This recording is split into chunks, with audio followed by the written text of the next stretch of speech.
Yo, my people, what's up? Welcome back to Shelf Stories, the channel that tells tales from games, books, and life. I am your host, Jason. Thank you so much for stopping by for this latest episode of Industry Nuts and Bolts, a game chat, leaning towards that area. I have been leaning my content towards more gritty stuff, wonky stuff. I don't know who's going to be listening to this, but if you are, you're going to get a lot out of it. And I have a returning guest. I'm so happy that he has found my company so pleasurable that he has agreed to come on the show one more time. He came on to talk about Earthborne Rangers when it was on Kickstarter. He came on to talk about Descent and some of the issues with the design development of that. And he's back to further our knowledge of the aforementioned Earthborne Rangers. He is the one of the principal designers of that property. He is, at this point, good friend Andrew Fischer. Welcome back to the show. Hey, Jason. Thanks for having me. All right. So you had put up a tweet thread last year. I could say last year, even though it was only like 3 weeks ago. Yeah. Okay. It wasn't that long ago. And you, Earthborne Rangers is on. And it's funny because it's like, it made me think, it's like, wait a minute, Earthborne Rangers isn't done. Like, I'm so used to Kickstarter project being like done or like done-ish kind of thing, because that's the new standard of like, you kind of have to be like close to finished. And no, it is like some hardcore testing and iterating and play testing and development that's happening. So I wanted to have an episode all about that. And you are heading the ship on that one, sir. Oh yeah. Yeah. We're up to our elbows in testing and iterating on the game right now. Yeah. We didn't have it fully complete for the Kickstarter. And we were pretty transparent about that. We did a little like track that showed where we were in all the different stages of development on the Kickstarter page. And the core systems design was pretty far along, but a lot of our content was in the earlier stages. So that's a lot of what we're kind of testing now. So the game's not actually going to change that much from what people played in the Kickstarter, but all those core systems they saw are going to get built upon with all sorts of new content and like different things that play in those core systems. So that's kind of what we're working on now. And while we're still grinding away, this is hopefully the year we release the game. Our planned release is later this year. And hopefully we'll have pre-orders up soon. Unfortunately, I can't advertise our pre-orders right now because they're not up yet, but we will have them soon. Right. And that's what I mean. And the local sourcing, like we talked about that in terms of the local printing. So, I mean, a lot of games are getting held up and still, I mean, I know the big crunch was last year, but, we're still experiencing difficulties with the crunch. But if folks don't know, Earthborne Rangers, living card, or not a living card game, but like an expandable card game about, adventuring in the wilderness, ... Go ahead and listen to the last episode. But it is a big card game with a lot of cards. And one of the goals of the Kickstarter was local zone printing, which I think was achieved for US and I think Britain. Is that correct? Yeah, we're hoping to have a European area printing as well. We're working with different studios to localize it, including Frosted Games in Germany. And so we're going to have a bunch of localized copies in different languages, and we're hoping to print those over in Europe. We don't have like a solid promise on our European printing yet, but we do know we'll be doing one local print in North America. And so that just ups the chances that this might actually arrive at this year, which is very exciting. I backed it. So just full disclosure, I backed it. I'm very enthusiastic about it. For the podcast listeners on the One Stop Question podcast, Andrew just gave me the thumb up. But we are going to get wonky this episode. I'm fascinated by this stuff. I'm fascinated by not just the products that come to the table, but how they come to the table. And when we're talking before the show, Andrew and I were talking about this concept of polish. Like, people feel polish, right? So just on a broad level, like, I mean, you've been a developer for a very long time with Fantasy Flight, now on your own. Like, talk about like how important that is. And I mean, I don't want to say thankless, but it really is like, there are no episodes, like, people talking about this stuff. They don't, like, we don't interview the developers. We don't interview the play testers. Okay. We interview the designers and maybe the publisher, but it's like the front facing people. So like, talk a little bit about like, just kind of working behind the scenes to achieve this thing that you call polish. Yeah. I mean, like that polishing stage, that iteration stage can be, to your point, a bit thankless. Obviously people notice when it's not polished. I started at Fantasy Flight Games back in 2010. We had quite a few releases back then that got some flack for lack of polish, and we got a lot better at it over the years. Well, I'm thinking of And one so in like particular. um Rhymes with all out. yeah. That one got Um better over time, though. I know that the later expansions really kind of beefed up the solo co-op and everything. But anyway, so sorry about that. yeah, I'm still no, traumatized. I that's wanted to okay. like that game. Yeah, no, it's okay. Dane did a great job in the expansions and kind of getting that in there. But yeah, like we've had, you know, like ups and downs as far as polish goes. You definitely hear it when it's not there, but when it is there, you don't hear it much, right? Right. You might get like a mention in a review, like, oh, this is a really polished game, but then, you know, they move on to other things. So almost like silence on that regard is almost a good thing. Sure. But yeah, so like playtesting, polish is one element of it, and it's kind of the later element, but there's lots like of time that's spent in playtesting. Honestly, you know, when designers and developers are starting on their games, like most people try to get their game into testing as soon as possible. So you can kind of be on this like iteration game for, you know, depending on how long your game's in development for a tabletop game, like year or 2 years, just like constantly pushing and pulling things. Mm-hmm. Okay. And then you put up a thread on Twitter, which was a multi-part thing, and you broke down some of the elements of that. So I'd really love to, you know, we're going to share our screen and we're going to just run through some of the stuff. I'm very fascinated about some of the, like the really granular stuff, like, you know, game difficulty and length and all that kind of stuff. So I'm going to ask Professor Fischer. Take it away, Yeah. sir. We can start going through it. And once again, I'm just giving a heads up to the listeners. This is going to be pretty wonky stuff, but I hope that we are trying to reach the people for whom this is, like, you know, really appealing, and maybe some, you know, designers and play testers. We actually do have a lot of play testers who listen to the One Stop Co-op Shop who might be interested in this as well. So Professor Fischer, begin to take it away now. Ask questions of the peanut gallery along the way. Yeah, totally. Well, I guess to kind of give us a little context before we dive in. As you mentioned, people can go and listen to a summary on Earthborne Rangers in a past episode. But just to give kind of a quick rundown right now, Earthborne Rangers is a cooperative adventure card game where 1 to 4 players play as rangers, exploring in this kind of futuristic setting, exploring this futuristic wilderness, and being kind of stewards of the environment in that area. And one of the big things with this card game is it's an open world card game. So there is an open world map, and the players can go anywhere they want and explore anything. And then there's kind of a story, a lot like a open world video game you might experience, except in card game form. Which it's funny because like open world and polish do not go together in the same sentence. Yeah, no, that's certainly true. And we have bit off a lot with this. It's a lot of content. Our not only is open world pretty intimidating, but our core set has a lot more content in it than a lot of other customizable card games, such as the LCGs by Fantasy Flight. Our core set is about the equivalent of like one of those core sets plus like a whole cycle of stuff. So we're trying to kind of like condense it into a single purchase instead of like, you know, tons of expansions that people have to hunt down or whatever. But to give some sense, I do have a crappy printout. This is very in development. So this is, but I got, so this is not our final map, but like here is a map of the whole valley. I guess I'll turn it sideways, but so this is all the locations that come in the core set. So, you know, players can move around this board, explore all of this.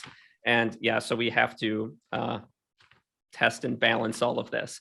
So that gives a little context. As Jason said, we're in development right now. So we are wrapping up what I've been calling wave 1 of testing. We're kind of breaking down testing into 3 waves. Of course, we did testing before that just internally, but we broke down our external testing. Okay. So testing with a larger number of groups outside of just our core team into a few different waves. And so wave 1, because of this amount of content, I was trying to kind of look for ways to subdivide the contents of our game to better kind of test certain things in isolation. So we have this open world, but then obviously there's all these story missions on top of it, and there's specific like key locations you can go to with special side missions. You know, they're kind of like maybe like your cities in Skyrim, right? Where you go into the city and there's custom characters you can talk to and stuff like that. So I wanted to, before we started working on all of that, I wanted to make sure that we had a strong foundation. So for wave 1, our testers have just been testing what is basically the foundations of the world. So the player cards, the cards that players will be using to make up their decks, all the starting ones that they get access to at the beginning of the game, as well as all of the cards that make up kind of the terrain of the valley. So basically think about it like playing, I don't know, like Grand Theft Auto, except there's just no story missions. So, you know, we're testing like driving around and like, you know, in this case, hiking around. Right. We're making sure that all the things you can come across in the world all function before we start testing the story. And so wave 2, which will be coming up soon, will be testing that story, the kind of campaign progression, testing these specific locations. And then wave 3 is kind of that final polish of actually getting everything kind of to that hopeful mirror shine. So this is kind of an earlier stage that we're going to be talking about right now. Sure. Like you mentioned before, like making sure the individual elements work. One of your tweets in your thread was about the Cloud Hive Swarm. Yeah.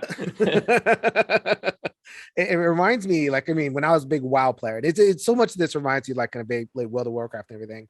And they talked about like having classes that would like stun for 10 seconds and, you know, could shield for 30 seconds. And it's like, wow, this is a little bit crazy. Wow, how'd this make it this far? And so you have this bee thing over here, which is an enemy clearly that is quote unquote non-vulnerable. Yeah. So yeah. Like, how does that slip by? Like, I mean, when something is like that broken, how does that? Is that just like, you know, the process is so complex that like, you know, all of a sudden that comes up, or is that like it made sense in this version, it doesn't make sense in that version? Is that kind of what happens?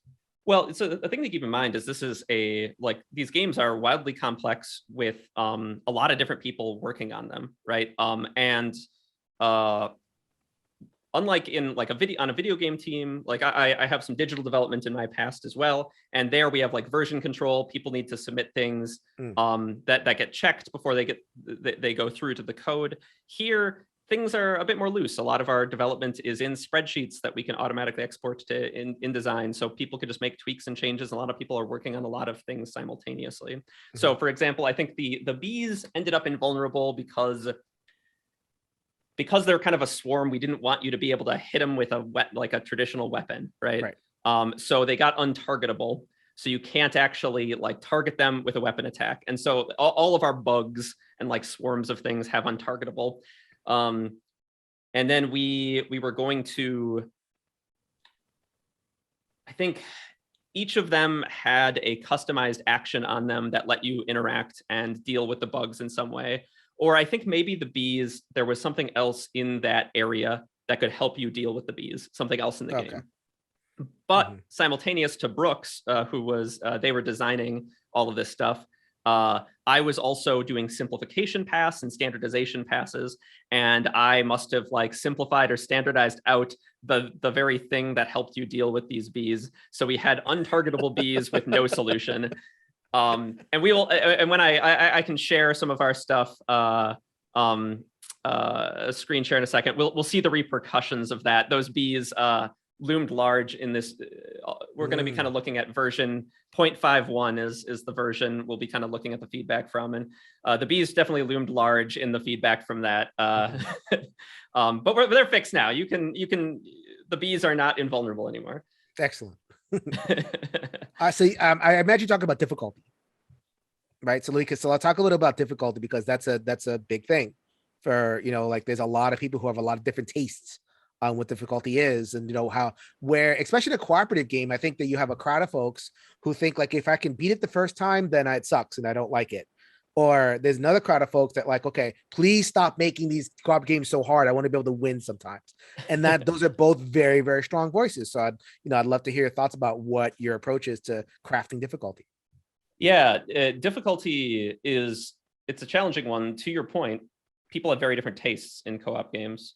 And also different kinds of co-op games have kind of different tolerances. It's our hope with this more open world progression based game that people will be tolerant of, honestly, a slightly easier difficulty. That we want people to be able to explore the world without like constantly just being bogged down. We want them to get around, see the valley of our game, and explore. So we don't want it to be. Yeah, I'm sorry. I'm sorry to super high. interrupt, No, but go that's ahead. exactly what happened in Seventh Continent with me. Mhm. So Seventh Continent was, serious pulp design, huge game, cards upon cards upon cards. Like I think it was like 1,000 some odd cards, and survival game.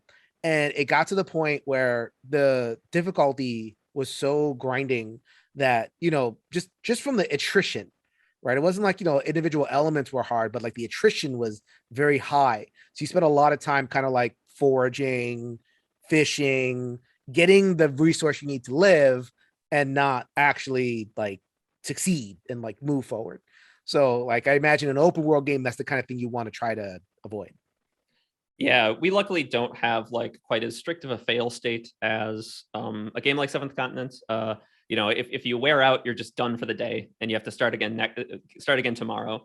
And so, but to your point, the attrition point, we've definitely run into some of that in our testing. Mm-hmm. Well, like I'm just looking at the pie chart. I love pie charts. We got to go to the pie chart. Okay. I'm gonna have an episode coming up with Matthew Dunstan, and I was like bugging him to give me the pie charts the whole time. All right. And by the way, if you listen to the podcast, I highly recommend hop over to the video show, but we'll try to talk you through as best we can what Andrew was showing. Yeah. So just for a little bit of context, we do collect all of our playtesting feedback via Google Forms. We also, lots of people submit emails to me, and we have a Discord where people can talk. But this is kind of a way to collect a bunch of data and keep it all in one place, and also crunch some numbers and see like quicker summaries of some of this data. So this is one of their Google Forms for a version that wrapped up. And whenever I did that thread, what was that? Mm-hmm. Like you said, early November, December, something like that. Early December, yeah. Yeah. So right now we're looking at how did the game end? So this is a total data of how each session that people played through finished. And there's all sorts of different options, from having completed their mission, the players having completed their mission, to not completing their mission, to defeated. We look at different varieties of like how they were defeated, or people who stopped playing for different reasons, and what they expected to happen if they could predict it. So there's a lot of different data here, but one of the big takeaways, the one I shared on Twitter, was that the Rangers traveled having completed their mission was only 21% of total play sessions, 21.7. There are some people that are rejoicing. There are some people that are like gnashing their teeth. that is not our intended win percentage. Though, admittedly, because it's an open world game, some missions may just take a couple days. Mm-hmm. But the the kind of stub missions we were using for this round of testing were intended to be completed in one day. So clearly something wasn't working here. Right. We clearly had a problem. We can sort all of our data by player, how many different characters we're playing, when plays were subsequent plays from people's first session versus subsequent sessions. And these kind of analysis tools let us figure things out. So one of the interesting things about the win-loss ratio was that our win percentage went way up on subsequent playtests from the same group. And we kind of could see that through a pivot table. I don't have that one still created, but we can look at some other data there in a second. And so we could kind of see that likely some of this loss was coming from our learning curve being a little steep, very steep, more of a learning cliff.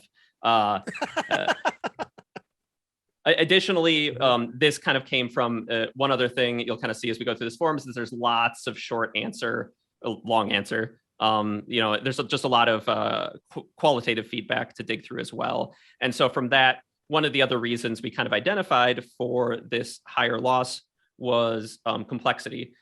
Our game had a lot of interacting elements. Just everything was kind of coming together for a few different reasons, from board card complexity to interaction complexity, to make kind of an overwhelming experience that players weren't sure how to proceed.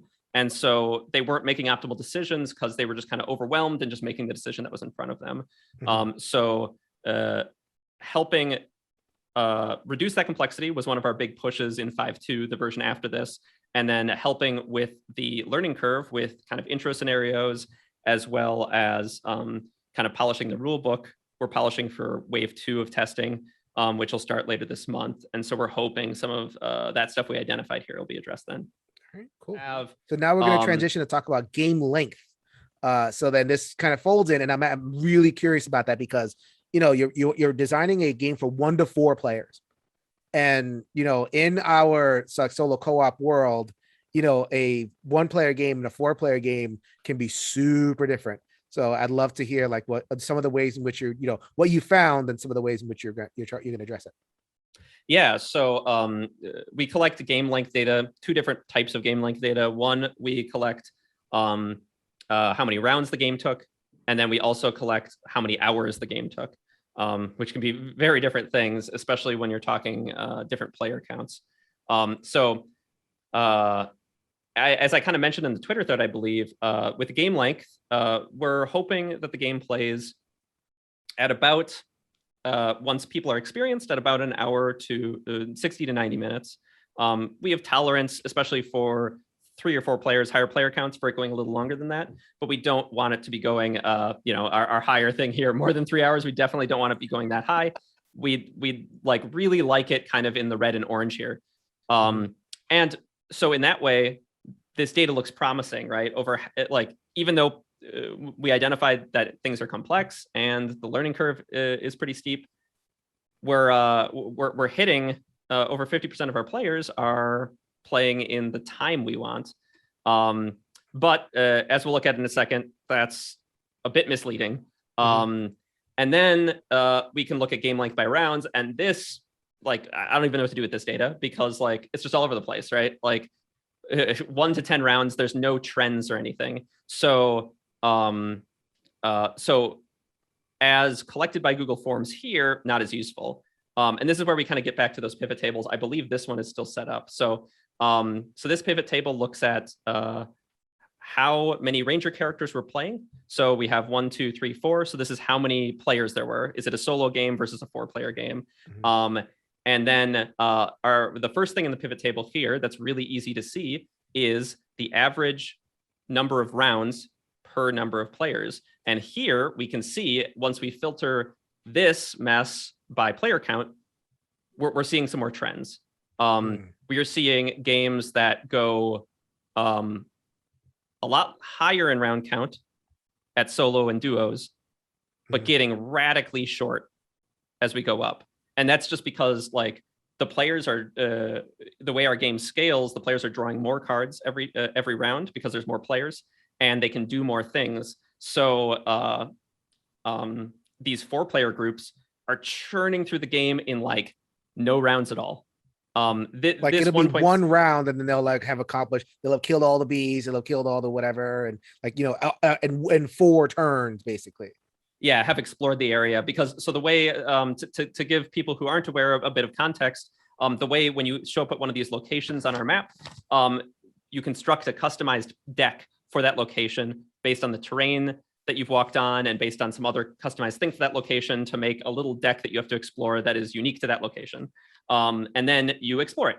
But each round you draw a number of cards off of that deck equal. Each player draws 1. So solo, you're exploring through pretty slowly. Whereas 4 players, each player draws 1, tons of stuff comes out. Right.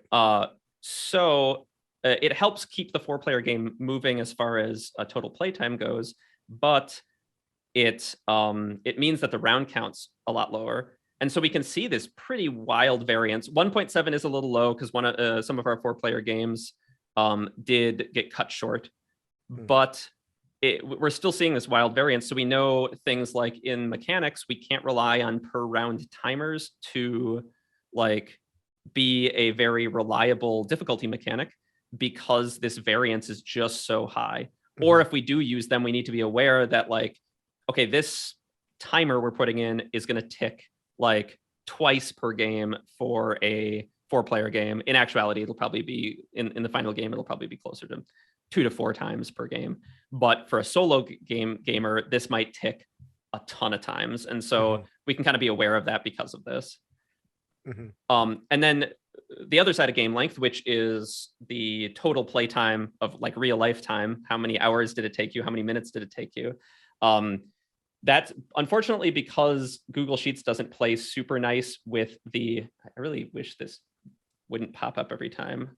I'm sure there's some person who knows Google Sheets really well who's just yelling at their screen right now. Like, no, just do this. You'll smoke them out. I'm sure that person will leave a comment. Oh yeah. Leave a comment down below on all the things I'm doing wrong in Google Sheets. I'd love to learn. So it doesn't play nice. These aren't values. It's just a string of 1 to 130. But we can kind of look here. And when you kind of analyze this data by the numbers here, we could kind of start to see that a lot more of our plays are solo plays. And so because of that, our data is actually skewed. Solo plays are taking less real world time, whereas our multiplayer games are taking way more real world time. So in actuality, while this looks pretty good, it's skewed because more of our tests are solo. And so the game is just playing kind of long, which does make sense based on what we talked about with difficulty and complexity. So we're kind of working to drive that number down in future iterations, now kind of based on that observation. And so the idea being that, and this is not out, I mean, this is not in the sheets, but just kind of a philosophy thing, which is hopefully people get something out of this. There's a lot of solo games that are basically like solo games and then we'll add, right?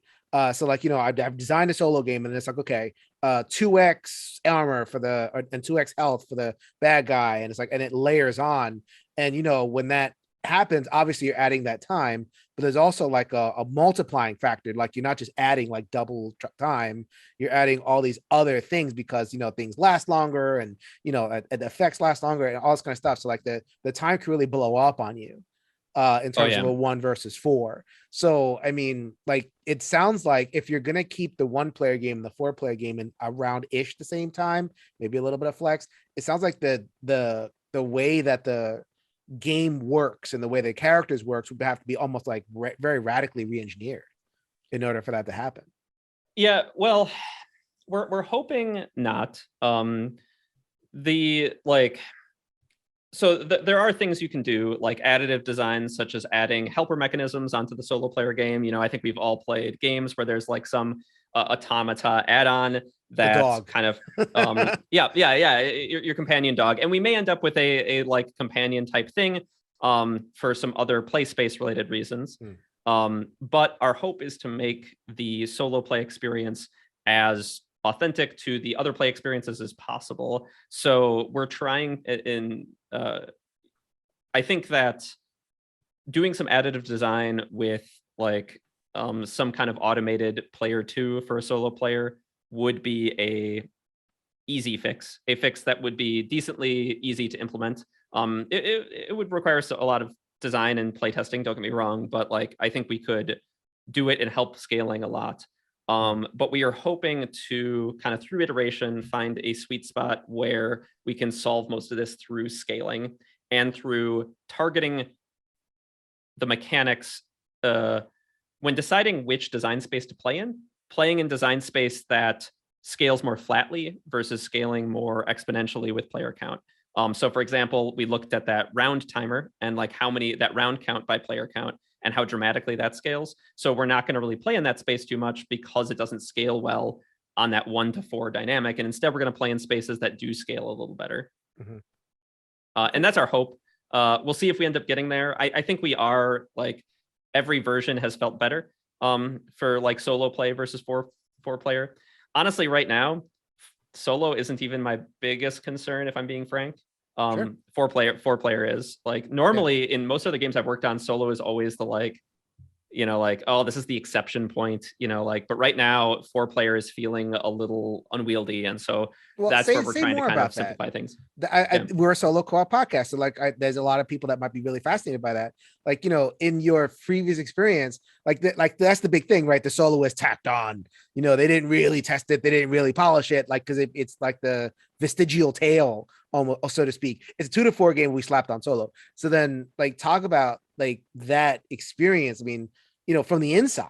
I mean, and is that feeling right? Is that feeling right where a lot of games have the vestigial solo, and like how does that kind of play from a development perspective?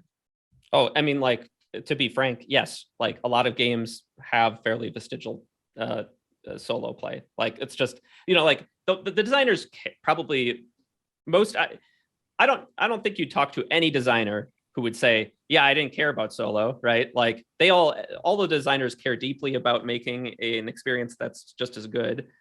But like, you're designing under a clock, you're designing often a lot of content, like, and you're trying to, you want to make the average experience the best, which, like, if say your game supports 1 to 5 players, your average experience is 3, you might like develop at 3 and then kind of like push and pull in the other directions.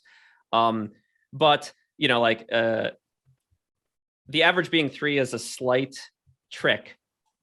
So like 1 to 5 is the example I pulled.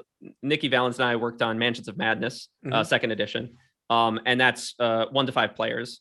And some of you might be smirking at that because I believe the solo play requires you to play 2 players, the infamous like double fisting, right? Like, and so part of that, like, is we really wanted you to play with a single investigator in Mansions. But the so like, if you're designing for 3 as like your average, right, case, 5 players from 3 players is only 66% more players, right? But 1 player versus 3 players, right, that is 1/3, right? Like, that is a way more dramatic scale. Like, just, like, adding another 66% versus 1 to 3, that jump is tripling. So like, because of that, 3 isn't actually your kind of pivot point if you want to be balancing for 1. Like, 1 is just this really dramatic shift. If everything is scaling linearly, when you go down to 1, like, sorry, I'm getting slightly nitty gritty here, but like, like, say every player draws a card every turn, like we talked about, right? 3 to 5 is a lot less of a significant jump when you're balancing around things as 1 to 3. And that 1 can just be like unworkable. And that's where we reached in Mansions, was like too many different systems in the game scaled linearly with player count. And when it scaled down to 1, it just made the experience unfun. And the game required like map positioning and like doing 2 things at once in the story. And it just, we couldn't, like, we really tried to make a single investigator work, and we knew that experience just wasn't going to be good. And so that's why we went with a double fisting approach, like in Mansions, for example. So anyway, my long digression aside, I asked for it. Yeah, it's what we're interested in, because that's part of the polish thing. Like, there are a lot of games that they kind of, there's a lot of desire. I should say that. I'll say it this way: there's a lot of desire in our community for genuine solo experiences. But the thing is, like, not a lot of companies make just 1-player games. Like, God bless Van Ryder, God bless a couple other places that like make 1-player games. They're just not a lot of it. And so when we get, we take what we can get. We take this, we're going to take a 1 and a 1 to 4. And I'm hearing from you that, like, how hard it is. We can't just ask for it. I mean, that, we can't just like make it so, like, put more attention to it. Like, we're talking about level, like factorial more levels of attention to make a solo game work. Yeah, it's just, I mean, like, and that's why you see a lot of people rely on, double fisting or some automata, right? Like, it helps with those scaling issues. But like, to your statement of, we can't make it happen. To an extent we can, right? Like, with buying power, right? Like, companies are interested in making solo, like, if solo sells, they will put more time and attention into making sure solo is good. Which it is selling, yes. Yep, and I was gonna say, trust me, it is selling. Solo, like, and I think it's only continuing to be more and more represented in the data. And I can tell you that definitely it's definitely a point of conversation into how to make sure that solo gamers aren't just immediately going to be, like frustrated by an experience and trying to like spend more time making sure games are focusing on that. And to the original question that spawned this digression, I think almost every designer would love to spend more time and attention making their solo mode perfect. It ends up vestigial just because of limited time and resources. Right. And so like I think almost any designer you talk to would be excited to give more love to their solo modes. And but you were saying like Earthborne Rangers has gone a little bit a different route. Like was it a like a low player count game that you're scaling up type situation? Well, yeah. So I because of some of that like average experience stuff we were talking about, some of what the average experience that a lot of the core systems were designed around is 2 players. We're looking at a similar factor scaling down to 1 and up to 4, right? Down to 1, it's 1 doubled as 2, 2 doubled as 4, right? And so like 2 is actually kind of deceptively our like average case in that case. Additionally, like solo play is something that Andrew is very passionate about, and I'm interested in as well. But Andrew specifically, like solo play is very close to his heart. He, Andrew spent Navarro, a lot of time. By the way, we're speaking about. Yes, Andrew Navarro, right? Yep, lead of Earthborne Games, and kind of creative director on Rangers.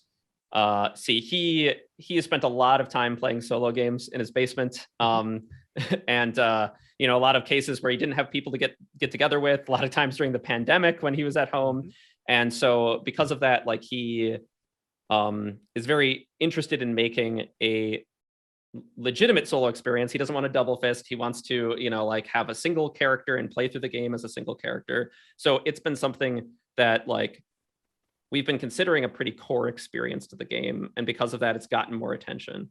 And so I think that factor, as well as just some of our other things, is and focusing on 2 players as our kind of average experience means that 4 players right now is a way bigger challenge for us than 1.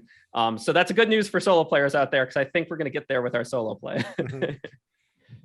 And I'm interested in seeing, like, I mean, because 4 players, like, I mean, at the very least, what I find in a lot of like solo co-op is like, the time is kind of doubled unless you're doing like a pandemic system, right? Because like a pandemic system, your character doesn't grow, right? So it's like, okay, and the deck, I actually have a pandemic laid out right now. I'm doing a bunch of playthroughs of pandemic.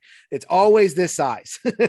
Now for the podcast, I'm holding up a deck of 48 cards or whatever this thing is. So then if it's 2 players, then it's like whatever it is, like 12 turns each. And then if it's 4 players, then it's like, whatever it is, 4, 4, 4, 4, same number of turns spread out over people. You don't want that in a game like this because there is growth. Like you're not just like doing stuff on a board. Like you want players to have that sense that like, like you were saying before, like if a game lasts around, you're not going to grow anything, because I haven't had a chance to play cards. And that's part of the deal of playing a collectible-ish card game. I want to explore my deck.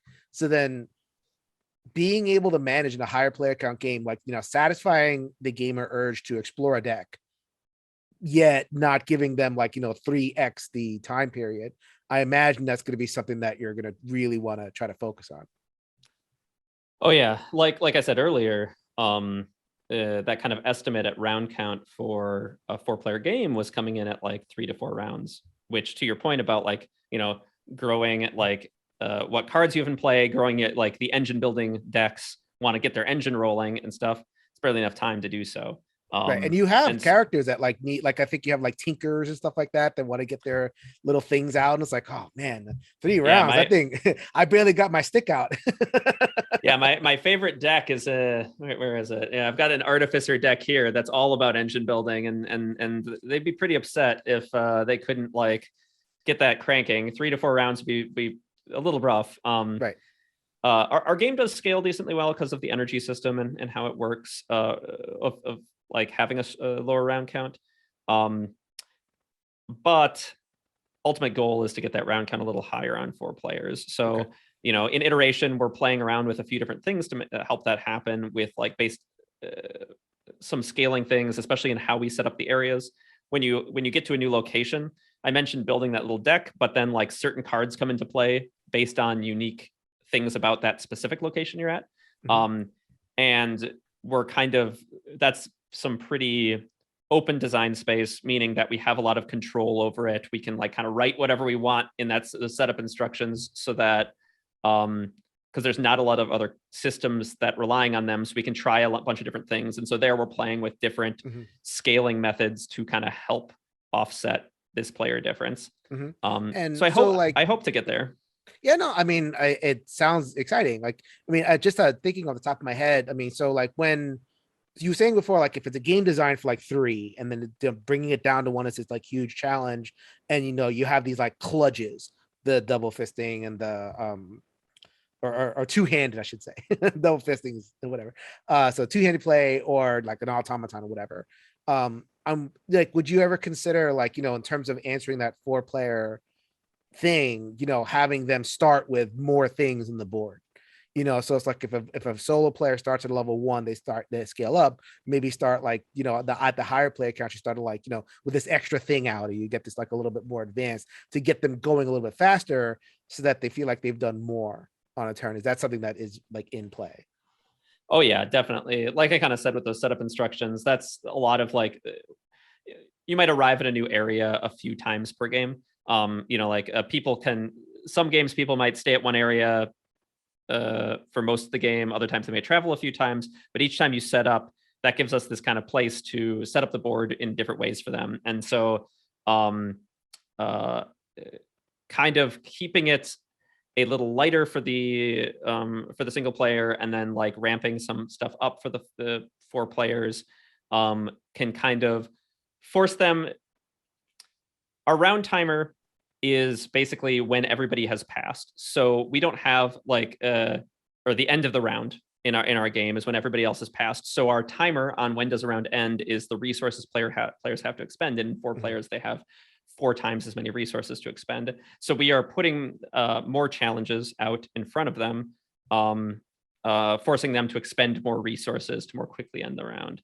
Okay. That kind of forces that round to turn over, and keeps them rolling. But by putting it in the setup instead of a per round trigger, it means that they're not getting constantly punished for being like a 4-player group, and they will kind of catch up with the content and get that advantage they have for collaborating with each other. And I think at the end of the day, based on kind of where things are going, I think 4 players might be a little easier than solo play, just because you have way more tools at your disposal. I can't say for sure. Like I said, we're only like at the end of wave 1 of testing right now, but that's kind of my impression. So because it's a little easier, I'm okay with setting up a little bit more challenge up front to kind of force those resources to get expended. Okay, so then just to kind of round out, those another part of your thread I wanted to talk about, which was the character, like the stats and all that, and like which stats are good, which stats are bad.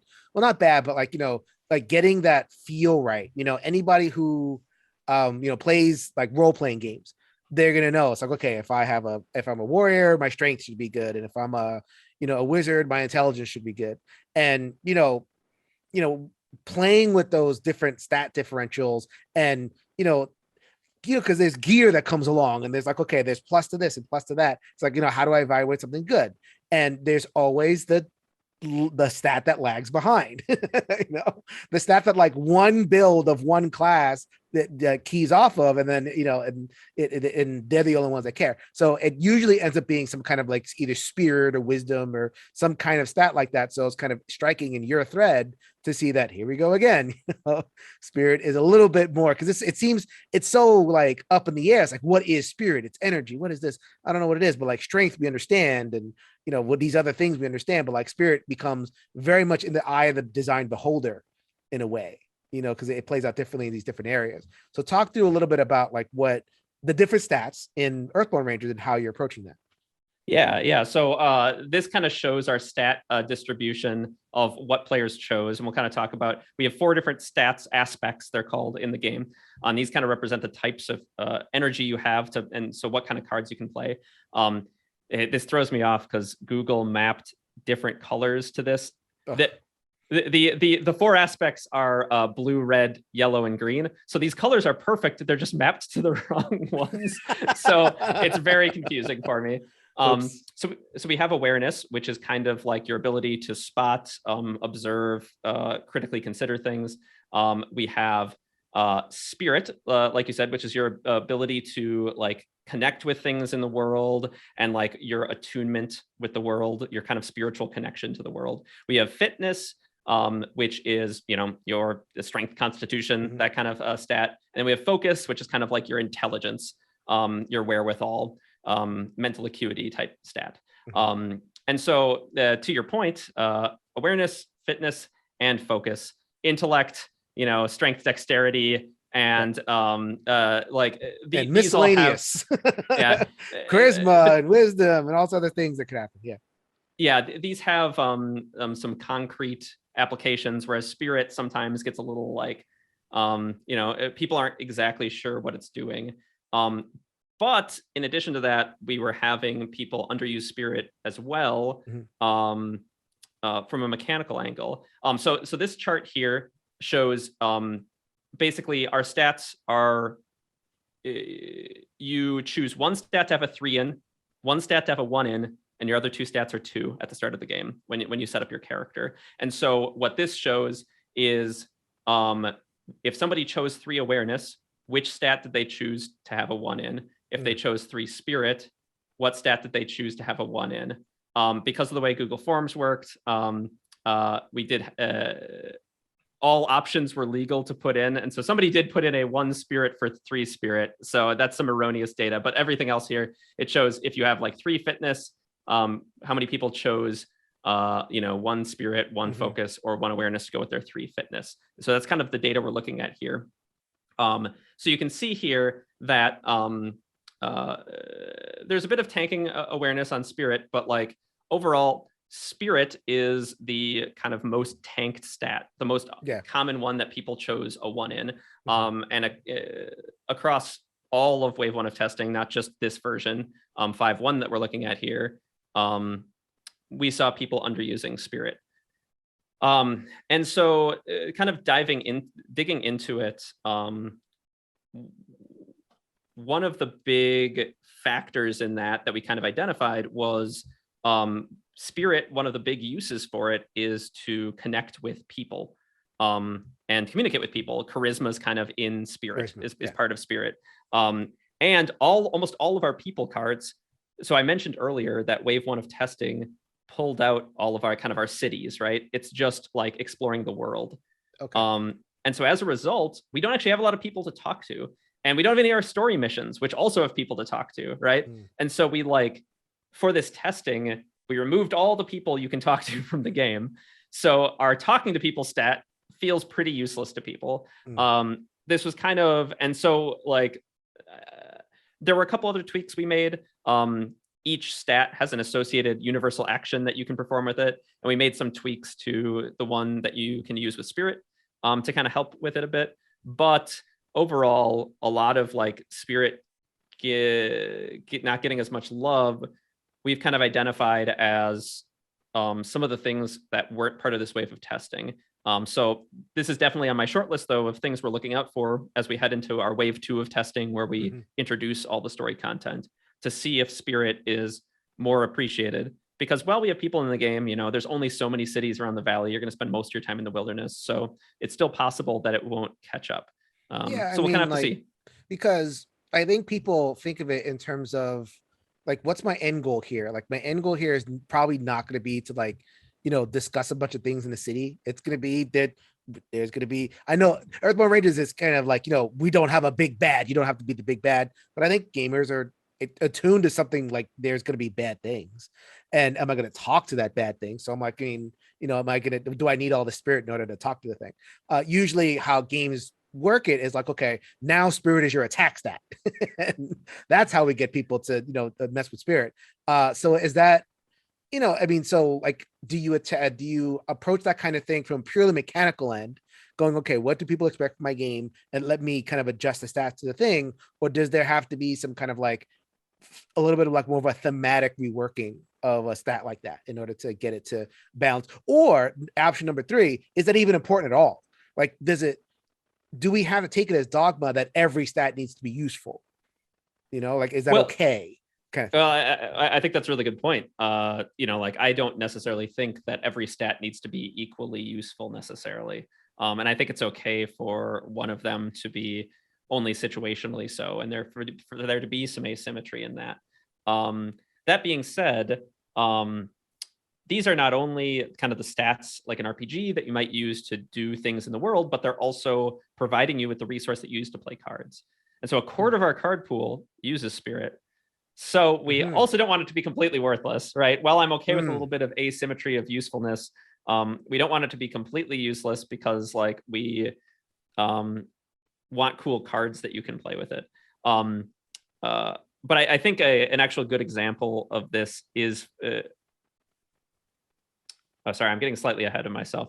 I think that the fact that these can also be used to play cards can be used as a balancing mechanism for us. It's one of our levers to pull, which is that like, oh, this stat might not be as useful in the world, but its card pool makes up for it. And I think we can see that in how we're treating focus here. Obviously, focus doesn't have quite as much play as awareness did, but it actually has pretty solid play.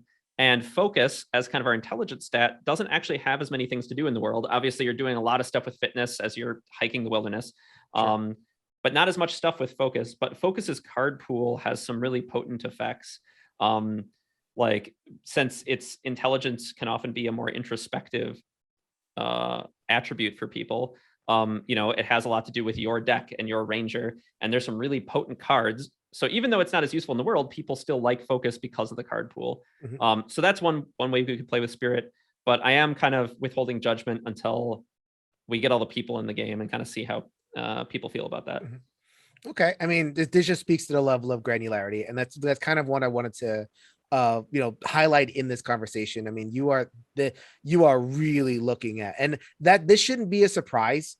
Like, you mean, we have some of these complex games and they're all like kind of crafted, but I think that I think we could do better as as fans of these games to really understand a lot of what goes on, and we're just scratching the surface, I imagine. Here, right? Oh yeah, no, totally. Yeah, and I think that does kind of talking about how we use this and how we push this. If we have a couple more minutes to chat, sure. I can show off one other thing, which is like, I think I might have shared it in the Twitter thread. I don't remember now. Let's scroll through all of these answers. Okay, so I can kind of talk about how we've talked a bit about how we kind of use this data to push forward and iterate, but I kind of wanted to give a concrete example of some change we saw. Sure. So our game, there are 8 different terrain types listed here. They're all the different like kind of biomes you can come across in the valley. And so location is constructed from these cards from this terrain type, as well as some unique cards for it. But the terrain type makes up the meat of your experience. So we really wanted to test these different terrain types and making sure they were evoking the feel we wanted. This also kind of gets back to our earlier conversation about difficulty and the subjectivity of it. So for each terrain type, we had people report which terrain type they played. Because you can encounter multiple types of terrain, this answer, they can actually, there's multiple entries. So like terrain type 1, terrain type 2, terrain type 3 that they saw in a game. And so they input which terrain type they played, they input their difficulty rating on it. As you can see, our difficulty rating here is a little high. And then they kind of talk about their experience with the terrain, that kind of qualitative element. And so we gathered all this data, and in this kind of earlier version, so here we can kind of see all of our different terrain types, as well as the average of their difficulty ratings. I kind of pulled them from all those different pods, glommed them together, averaged them out here.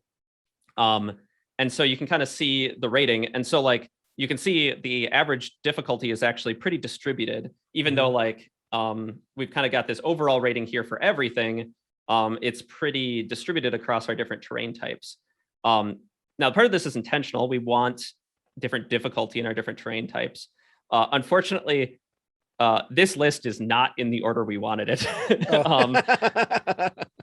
Woods is definitely was supposed to be our easiest terrain type, but like ravine and swamp are supposed to be two of our hardest. And we can see here, old growth forest is supposed to be kind of a medium one, and it has a 4.0 out of 5.